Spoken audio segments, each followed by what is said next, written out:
But Pharaoh changes his mind. The sea is in front of the people, the Red Sea, the Reed Sea, and the army is behind them. So what do they do? Some of them panic, but they also daven. Nachshon ben Aminadab walks in before it splits, and the water splits. Pharaoh's army is drowned. The Jews sing the song of the sea. They didn't have food. People cheered, yay. Yeah. They didn't have food, so they got the manna. Then they traveled, and there was no water. And then they get attacked by Amalek. So, we can learn a lot from this, but I want to focus on one lesson from this week's Parsha, that many of these ideas were from Rabbi Ruderman and Rav Tzvi Einstetter. Life is a test. And when they came to the sea, they were afraid. And they said, we should have died in Egypt. Right? And it was only after that Hashem split the sea. He didn't split the sea right away. Then when they got to Marah, the water was bitter. They couldn't even drink water. Also another test, very difficult. And then they didn't have food. Right? You would think, and they had to get the manna. You would think, after they had 210 years of slavery in Egypt, and they experienced the 10 plagues, and they finally get taken out of Egypt, why couldn't Hashem just cut them some slack? Like, why do they keep on having these difficulties? Even after they get out of Egypt, the miracles are done, should be over. No. They are surrounded by Pharaoh's army. They think they're going to be destroyed. They say it's better that we died in Egypt. Then they don't have any food. Then they don't have any water. So why is Hashem constantly inflicting the Jewish people with these trials and tribulations? That's what Rabbi Ruderman asked. So we answered this with a answer, which is not just an answer for the Parsha, but it's an answer for our lives. Because the reason is because God wanted to test them. Because the only way we grow as people, and the only way that we grow closer to Hashem, is when we overcome challenges and pass tests. So specifically, when the Jewish people was being formed, this was their formative years, the very beginning, the genesis of the Jewish people, the creation. Specifically then, there had to be more tests and challenges so that they could overcome them in order to reach a higher spiritual level. The only way you can grow in life is through tests. The Maral says, you know how to say a test in Hebrew? You know how to say a test in Hebrew? Nisayon. What? The Mivchan is more like a test. A test is like a. I don't mean a test like in school. That's not kind of test. Like a spiritual test. Like a trial, like a tribulation, a difficulty, like like the Akedah, the binding of Isaac. So that's a test, and then there's also like a math test. So we're not talking about like a math test. It's good to clarify that. He says why it's called a nisayon. Why is it called a nisayon? The Maral says ki kol lashon nisayon melashon nes. The word comes from the word nes. You know what nes is? Miracle. So what does it have to do with a test and a miracle? Shekeshem shahanes hu bilti tivi. Just like a miracle is something that is not natural, it defies the natural order, above nature. Kach nisayon hu bilti tivi. So too a test is something that defies nature. Ki ein hamanusa noig shelo beteva ein yochel lamed b'nisayon. Because only when the person who's being tested acts above his nature, that is the only way that he can withstand the test. Right? If you just go, the whole point of a test is that you're going through a difficulty. You have to find something deep in yourself and push yourself to overcome it. If you don't push yourself to overcome it, and you just go with your normal nature, the way you go every day, then you're not going to overcome the test. You're going to fall prey. You're going to be a victim. You're going to give in to the Yetzer Hara. The only way to overcome a test, a difficulty, is by overcoming your nature, by taking what's regular and becoming extraordinary. And that's what a nes is, a miracle. A miracle takes the natural order of the world. Usually water doesn't split. Hashem makes it split. That's a nes. And that's what a nisayon is. And he says here that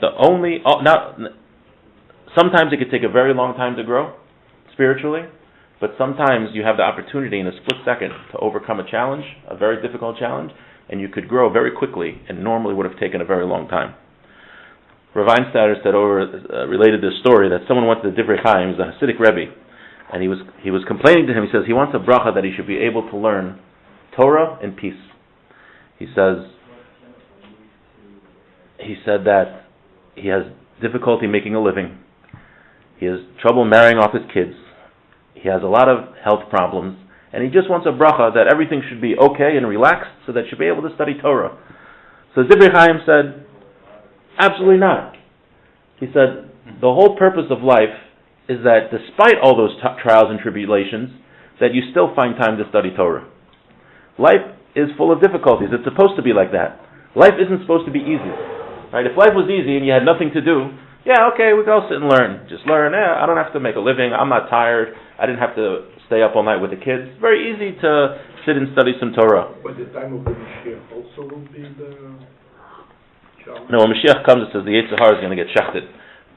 So also, but Like that. at the time of Mashiach, we're not going to eat them, but this is for the soda. But Consider kosher.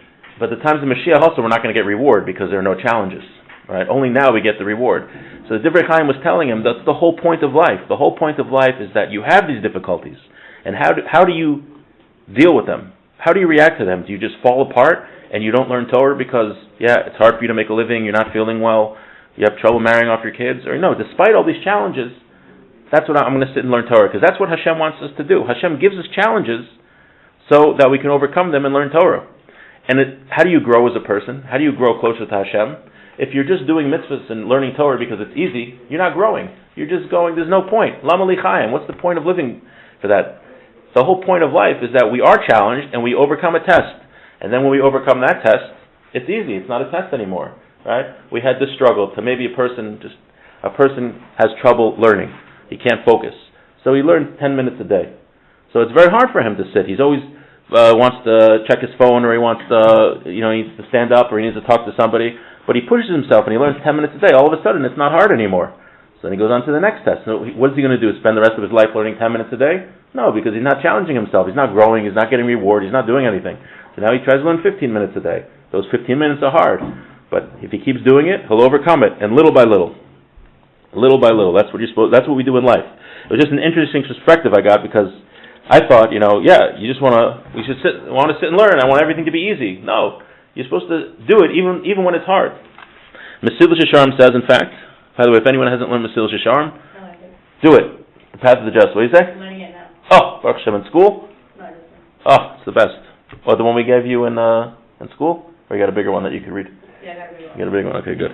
Mesilas Yesharim, the Path of the Just, that is the Musar Sefer that every Jew has to read hundreds of times during his life. So if you haven't read it once, start it. He says, "V'nimtza shehu muslim be'emes b'toch ha'melchama chazaka." A person is placed in a great war. Ki kol inyanei ha'olam. Everything in this world, ben l'tov, ben l'ra, whether it's good or evil, hinehem nisyanis la'adam. They are tests for a person. Ad shenimseis ha'melchama elav panim ba'achor, that the war confronts him from front and back. V'im yalibo chayo. If he'll be victorious in the war from all sides, that's when he'll become a complete person. He'll merit to cleave to his Creator. And he will leave this hallway, to enter the glorious palace in the next life.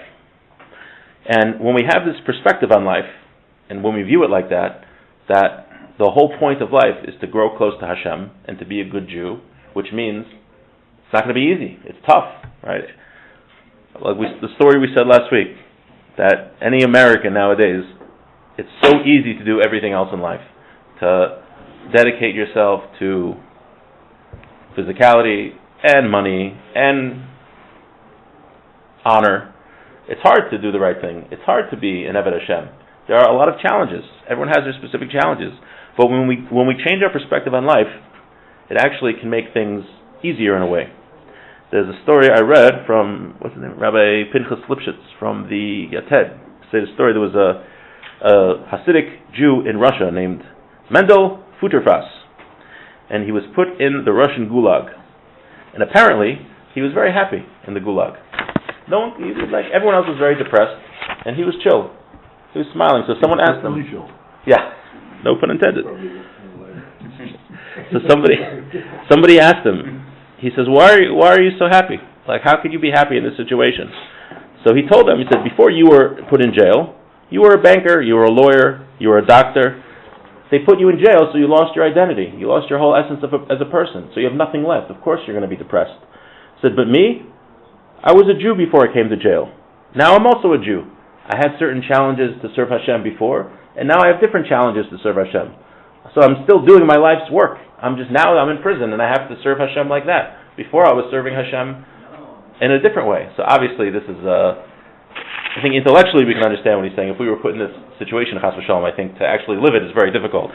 But just that perspective on life, that I'm a Jew whose purpose in life is to serve Hashem, and that comes with difficulties, and it's supposed to be like that. Hashem put the Yetzer Hara here in order that He tests us, and that we should overcome it. And every time we overcome the Yetzer Hara, we grow, we become closer to Hashem, and that former test where we were victorious is not challenging anymore. And we have future tests to keep growing and growing, and that's what life doesn't end. Life is a series of tests. We shouldn't think, I passed certain tests. I had a certain difficulty performing one mitzvah, let's say the learning 15 minutes a day. Now I'm scot-free, I could just chill, I'm retired. That's not how it works. It's very, very, very fascinating. If you'll ever learn Michtel Melio by Rav Dessler, I think you enjoy it very much. He talks about the Nekudas HaBachira, that life is literally, it's like the Mesilas Yesharim says, it's a battlefield. So he says, just like a battlefield though, your army, you already conquered what's behind you, and the land that's in front of you, way in the enemy territory, you have no connection to that. You have no hope of getting that right now. What is your hope this second? Just the battle lines, right where you are. Now, if you conquer the battle lines, you move a little. You conquer it again, you move a little. Eventually, you get it deep into enemy territory, but it takes little by little by little. All we're supposed to be focusing on is the test that we have right now. Right, there are different, we're all on different levels. So perhaps, when the Gemara says that there were certain rabbis that didn't walk 7 feet without thinking of Torah, right? They would consider the Chil Hashem if they walked 7 feet without thinking of Torah all day. So maybe that's deep in enemy territory for us. But what could be for us if we're learning half hour a day, an hour a day, whatever it is, everyone on their level. But that's the point. It's a constant battle. In fact, the Gemara says in Sanhedrin, this is King David. David HaMelech said in front of Hashem, why do we say in Shemona Esrei, Elokei Avram, Elokei Yitzchak, Elokei Yaakov, Ve'ein Amrim Elokei David? When we daven, we say God of Abraham, God of Isaac, God of Jacob. Why don't we say God of David? Do you know what the answer is? Very interesting answer. So Amar Hashem said, Inhu minsuli ve'atlo minsli. He says that I gave them tests, and I didn't give you tests. Avram, Yitzchak, and Yaakov had tests, and they passed. A lot of difficult tests, and they passed. That's how they grow to be at such a high level. King David was a very holy person. He was almost considered like the forefathers. But he didn't have that of passing those difficult tests. Did he have to be tested? He did, and he didn't do so well. No, the Bathsheba. With Sheva. There's a song about it. Okay. So he writes, where is this? Oh, so this Rav Ruderman writes, this is the wording of Rav Ruderman. Well, according to this, a test is actually a kindness to the person. To help him grow from level to level. And the nearest is the Medrash, and there's a Medrash that says, Ashrei Adam Shu Aimei B'Nisyono. Praiseworthy is a man who passes his tests. She'ein Beria She'ein HaKadosh Baruch Hu Menasa. So every creature is tested by God. Everybody. We're all in a test right now. Right? When we realize that, I think it also, when you have this perspective on life, instead of when we're faced with a difficulty, a challenging time, chas v'shalom, someone's family member sick, how are they, or they don't have parnasa, it's very challenging. They want to be angry with God. How could you do this to me? How are you going to react? So when we think, well, this is what God put me here, how am I going to deal with this difficulty? How am I going to respond? And we realize, well, the purpose of my whole life is for this moment right now. It's still hard. It doesn't make it easy, but having this perspective makes it doable. So now, in a similar vein, it says, I want to read what happened when the Jewish people get to Mara. This is one of their tests. It says, Vayisa Moshe, this is Tezvav 15, Chav Beis 22. Vayasa Moshe as Yisrael miyamsuf v'yetzu al midbar shor. They left from the Sea of Reeds and they went to the desert of Shor. Vayelchu shloishes yamim b'midbar. They traveled 3 days in the desert. V'lo matzu mayim. They did not find water. V'yavo maratzav v'lo yachul lishtos mayim. They got to a place called Mara, but they couldn't drink the water. Mara. Ki marim him, because they were bitter. Al kain kar shma Mara. Therefore, it was called Mara. Vayalinu ha'am el Moshe lemor ma nishta, and the people complained to Moshe, said, what shall we drink? So the Gemara in Baba Kama, Pei Beis Amid Aleph, 82a, says, the Tanya, V'yelchu shleish yamim b'midbar v'lo matzah mayim, they traveled 3 days and they didn't find water. Zarshi Rishum Omer, they say, Ein mayim el Torah. When it says mayim, it refers to Torah. Shenemar, hoi kol sameh lechu l'mayim. Kevin shehalchu shleish yamim below Torah, nilu so they went 3 days without Torah. That's when the difficulty happens. The difficulty happens when you have 3 days without Torah. So what did they do? The prophets instituted, v'tiknu lahem shiyu karim b'Shabbos. So now we read the Torah on Shabbos. Umafsikin be'echad b'Shabbos. We don't read it on Sunday. V'karim b'Sheni. We read it on Monday. Umafsikin shlishi revi. We don't read it on Tuesday or Wednesday. V'karim b'Chamishi. We read it on Thursday. Umafsikin erev Shabbos. We don't read it on Friday. Today, why do we do that? Shlo yalinu shleish yom below Torah, so that we shouldn't have 3 days without Torah. The problems of the Jewish people came because they had 3 days without Torah, of studying Torah, and that's why they instituted that we should lane on Shabbos, Monday, and Thursday, so you shouldn't go 3 days without Torah. So Rav Einsteiner pointed out that you see what happened here. They just witnessed the splitting of the sea and the 10 plagues. They were on a tremendous level, holy, feeling very, very holy, feeling so inspired, but when they didn't learn Torah for 3 days, that's all it took. They lost it. And when they went back to study Torah, it was bitter. It was difficult. They didn't have that geschmack. It wasn't enjoyable. And he says this could happen in our lives all the time. You feel so inspired. You come out here to speech in shul, or come after Yom Kippur, you feel, you love doing mitzvahs, you just want to run to learn Torah, it's awesome.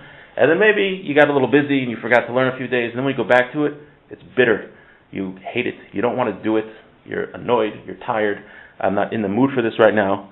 So what are you supposed to do? What do you do in that situation? So first of all, we see how easy it is, right? We're not always inspired. Nobody is inspired 100% of the time, especially if you don't study Torah for 3 days, like it's saying here. So what do? It's bitter. You don't want to do it. So Yechezkel Abramsky says from the next pasuk, we see what you're supposed to do. What did Vayitzak el Hashem? They called out to Hashem. Vayoreu Hashem eitz. Hashem showed Moshe a stick. Vayashlech al hamayim. He threw it in the water. Vayimtiku hamayim. The water became sweet. Vayitku hamayisham. Some lo choku mishpat v'sham nisal. And they tested. He threw the stick in the water, and the water became sweet. What do? Is you jump in. If it's bitter, you do it anyway. And you do it. Because eventually, if you start doing it when it's bitter, it'll become sweet. This is really true with many things. We have 2 parts. Most tests that we have, we keep talking about tests. Most nisyonis that we have are our intellect versus our feelings. We don't feel like doing it. We just don't want to do it. We want to do what we want.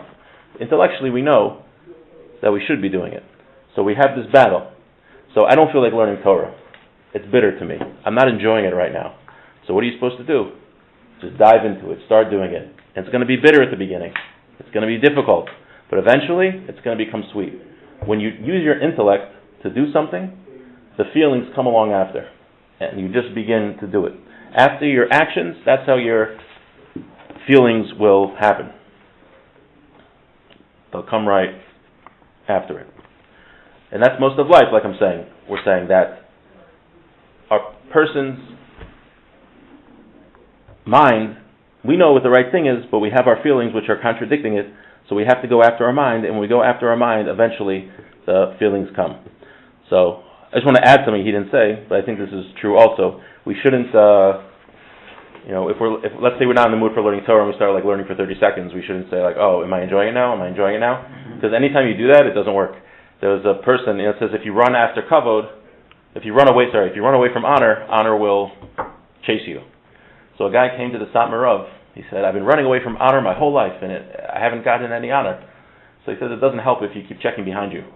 Right? If you're running away from honor, obviously, did it catch up to me yet? Is honor here yet? Then it doesn't work like that. But that's all of life, right? All of life is do we do what we know intellectually to be true with our seichel? Or do we go after our feelings, what we feel like now? We just go after that impulse, like everybody else. Now, just to add, to really conclude at this point, since we have tests, we should know that we're going to fail. We're all going to fail. What does the pasuk say? It says a tzaddik, sheva yipol tzaddik v'kam. He falls 7 times and he gets up. So Rav Hutner says,